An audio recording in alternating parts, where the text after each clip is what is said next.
This week, more Mandalorian. We're making the Grav Charge charges in the plate. Let's go.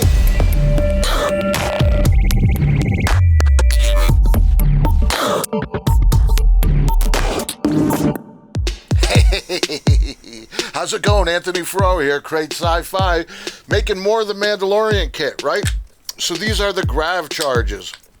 Very excited about these, and I'm pretty sure this is the last bit of kit that I'm making before I get into the actual armor. I just received the resin cast armor. I'll go into more detail about that, but that should be the next bit of business that we do on here.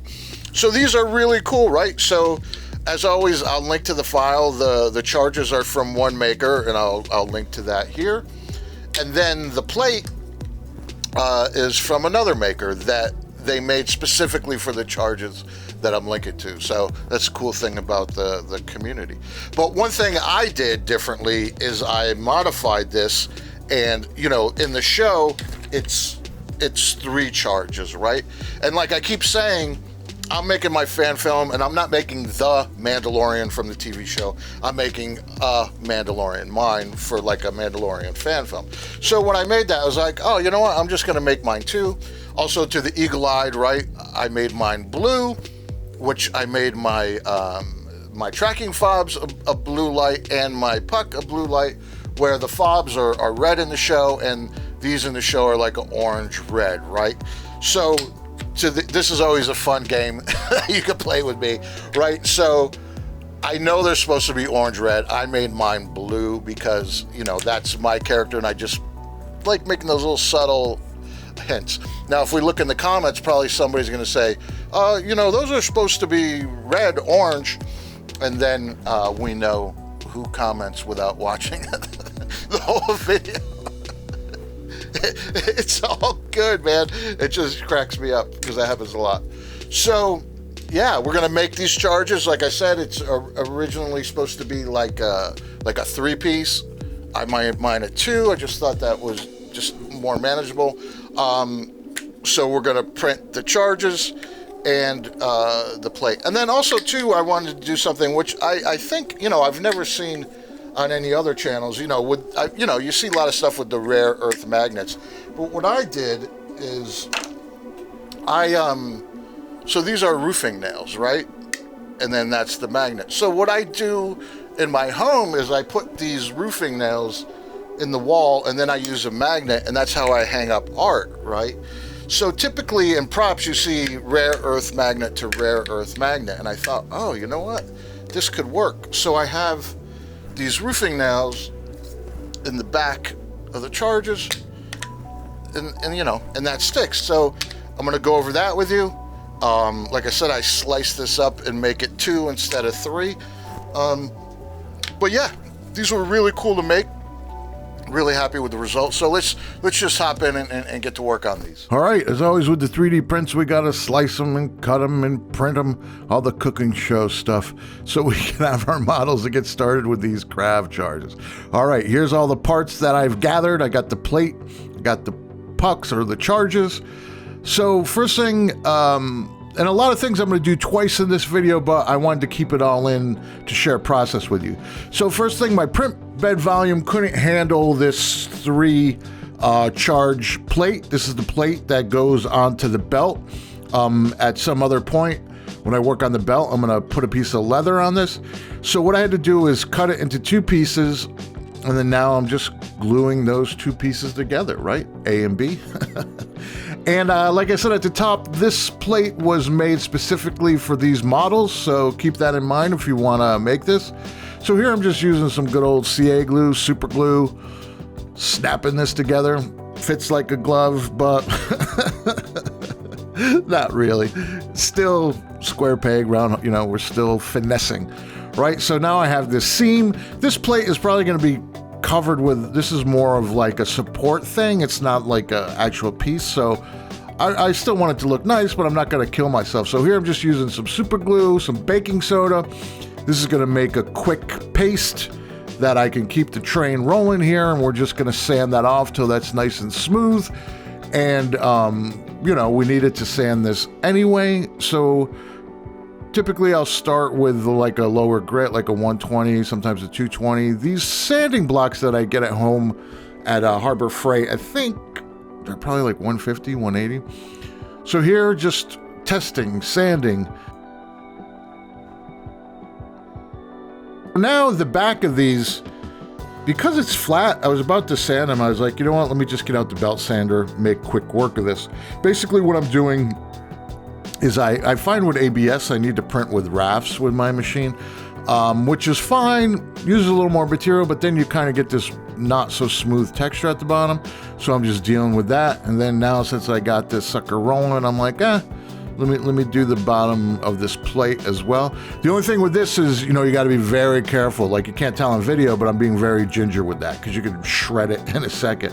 So here I got the plastic wood filler, and on these domes, there's the step lines, right? When you print, you get these step lines. So these I'm just filling in with the plastic wood filler. I like this because it dries quick, dries different colors, so I know, okay, when it's brown, I'm good to go. I've used Bondo in the past now, but I'm finding for these smaller jobs, I like using the wood filler. When it's something big or that I need to shape, I use the Bondo. So this is working out good. And again, it's just these steps in the dome, which is the light, I guess. So now that's dry. I got the 220. Gonna clean these up. Sanding, clean up, sanding, clean up. You know, it's just part of it. So you kind of got to get into the zone and accept this is part of this process, right? If you're just like, I don't want to sand, then it's probably not for you, because there is no, if there was a shortcut, you know, smarter people than me or even me would have figured that out by now. All right, so now, you know, more cleanup, like a dentist here, and more sanding. So now I got the 500, right? So we're creeping up on it. When the 500 is always like, woohoo, I can see the finish line. So now I'm gonna hit this all with a primer so we can see where we're living, where we're at. I do like this Rust-Oleum gray primer, it's nice. And then one piece I'm gonna do with the flat black, so the plate is gonna be flat black. And then the charges I'm gonna do with gloss, because eventually we're gonna put some graphite on there, right? So here's where I had the moment where it was in my hands. I was like, you know what? I'm gonna alter this for my own Mando character, and I only want 2 of these on the belt.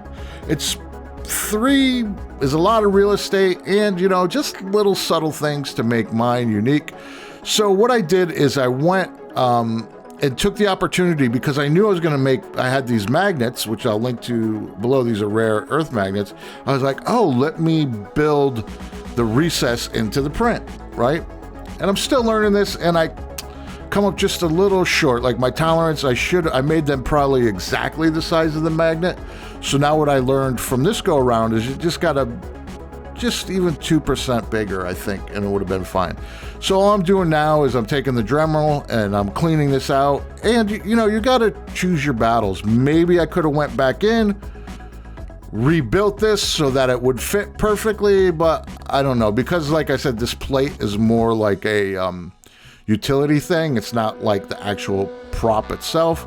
I thought, you know what, let me just go ahead and I'll just spend the time. And by the time I had this cleaned up is probably about how long it would have taken to print one. So, you know, 6 of one, half dozen in the other. I think ultimately, because like I said, this is a utility thing, not like a front facing thing, I decided to finesse.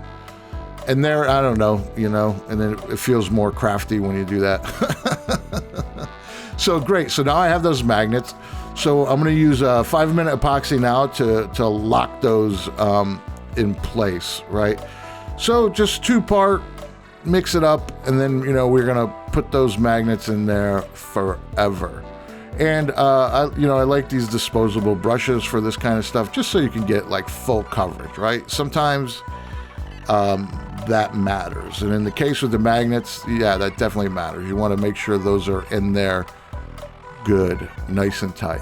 So just get rid of the squeeze out, and then you know, I'm just thinking about, you know, I want this to be extra secure, so I'm going to go ahead and clamp these in too, right? So just got these dollar store clamps, you know, these clamps, And then that's good. Little squeeze out, even squeeze out, that means we have good coverage, right? The squeeze out is a good indicator of where you're at. So now while this is drying, still doing some refining, right? So now I just want to sand these flush. Now, the important thing with these magnets is you don't want them to be proud. You want them to be flush or, you know, recessed a little, because you're going to be sliding the charge in and out. And so now, like I said, because I didn't have that perfect fit up, I'm just taking the filler and I'm sort of just filling in the edges because I want this to be in here tight, right? Like a glove. So this is an easy way to do this. This stuff dries pretty quick. You know, I try to get off all the excess that I can. And then, you know, you're always inspecting, always looking. I'm like, oh, these little sort of dishes that it sits into, there's a little bit of a ridge line in there. While I'm at it, why not, right? Put a little bit in there, always, right? It's always like sculpting. It's always like, oh, let me do this, let me do that. And you just keep that train moving, right? Don't get too hung up on stuff. But if something makes sense to fix and it's easy, you know, fix it. So here we're sanding. And I think that purple paper, that's probably like a 220. And getting close though, I can feel it. I can feel it. And I'm really glad I bumped it down to 2, right? Because, you know, these things, you look at them, and then it's like, once it's in hand, it's like, oh. So here's a cool thing. So this is roofing nail, right? I think I mentioned this at the top. So these roofing nails, I use these to hang up art, and I was like, oh. So typically with this, you would use 2 earth magnets. And I'm like, you know what? I think I could get away with 1 in these flat roof nails. So that's what I'm doing. I tested that out. So I'm gonna hit this now because I reprinted. So we'll go back to the gray primer. And while that's drying, so what I'm doing here is I got my heat gun. And like I mentioned a little while ago, I want this to be all flush, right? So I'm just heating up the head of this nail, and just the height of the head, I'm pressing into the plastic, and this is gonna give me a nice little recess, and it's gonna make everything flush, right? So now with the drill, I'm just drilling out where the nail's gonna go, and I'm not worried about this too much as far as perfect size, because I know I'm gonna be epoxying this in there anyway. And yeah, that to me makes me really happy. That's a really simple solution. I figured that out. You know, maybe somebody else has figured that out, but you know, I didn't look at somebody else's video. I was like, oh, this is what I'm gonna do. It's the little things. And that was exciting. So now the epoxy, I want to make sure that I get it in the hole and that I get, again, really good coverage. I always try to get really good coverage, but when you're going to be magnetizing things and they're going to be coming on and off and getting a lot of sort of friction and activity, take the time to make sure it's right. And then here, now I'm just taking these popsicle sticks, art sticks, craft sticks, and I'm just really pressing it in there. Like, I'm really just taking an extra moment to make sure that it's all good, man. All right, so now just sanding this flush. I'm gonna re-hit this bottom with the black. This is the gloss black. Like I said, I'm gonna be doing the graphite in a bit. And then the matte black again on this, right? So I did this twice, and I could have just showed you it once, but I wanted to let you know, that it's a process, right? So here, again, this is another thing that I'm gonna do twice, but I wanna leave it in. So what I'm doing, this is something that I typically do, right? So what I'm gonna do here is I'm gonna mask off this dome, right? So this is supposed to be like a light, and my idea here is, I want to make mine blue, not orange and red like in the show, right? So we're going to check the comments, and then the people that say, hey, that's supposed to be red, they will not have watched this far and know that I said, oh, this was a choice. Again, all good, but a fun game to play. All right, so what I'm going to do now, and again, foreshadowing, I'm going to undo all this. So now I have it masked off, and I can hit it with the blue, right? This is all good, or this could be the red, whatever color you want. That's fine. So that's drying. My high-tech drying booth there. USB fans. So now what I'm doing is I'm scoring it because we have that paint layer, right? So I want to make sure this all comes apart. And what I'm going to do, I've done this before, is I'm going to put a nice, thick, hard coat of the 5-minute epoxy. And I've done this on other things on this channel. where if you just have something that you want to have like a nice hard coat of clear, make it feel almost like it is like a glass or plastic piece, this is how you do it. Now, what I didn't anticipate is, you know, in the rim around there, that's going to harden up and not be good. But in the meantime, past me doesn't know that yet, right? But the audience, we know that. So here I'm just sanding this, and what I want to do is two things here, right? So I'm going to weather it, but I'm also wanting to expose the magnet, right? Because I want to make sure that we have good contact. And that's kind of like what would really happen, right? If this character has used this thing hundreds of times, it would be worn in that pattern, right? So now we're just doing the silver dry brush. Got that. Now I'm going to hit it with a clear because I want to seal that all up for in the future when we weather it. So here I've realized that my 5-minute epoxy was a fail. Right? So now we're in sort of like, what can I do? So luckily, because we took the time to mask that all off, everything just peeled off as if we planned it that way, right? So now those domes are back to raw. So what I'm gonna do now is do the graphite like I planned, and now I'm gonna go back to my old nail polish. I love using the nail polish for a lot of reasons, and I'll get into that in a moment.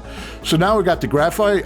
You can't see, but off camera, I have a real heavy respirator on now because I don't wanna breathe in graphite, right? So the graphite, it's just magic. All you do is put some on the cloth, rub it on. It's that easy. It really is. Sometimes maybe there's a little bit of finesse or make it look easier than it is. This is just as easy as it looks, and it's just as powerful. So the nail polish. Why do I love the nail polish? A lot of reasons. Number one, it's really thick, right? So it's meant to paint nails. So when you're doing like, whenever I'm painting little buttons or things like that, it's like a gel. It's just easier to do. And then also when it's little details, you get some really interesting colors and they're meant to pop, right? So here, I'm doing a second coat, and I think that's what's really gonna make it pop. And again, you know, I don't have to mask it off because it's designed to be thick like that and to go like, I guess like in the cuticle. And yeah, that looks really good. And you know, as always, if you stick to your guns, now I know this looks better than what my original idea was, right? So now this I want to hit with gloss because we got the graphite and the nail polish. We want to keep it glossy. And now I'm going to knock it down with the weathering, right? Because it still pops too much. Again, if that was on your shelf, it'd probably be all right.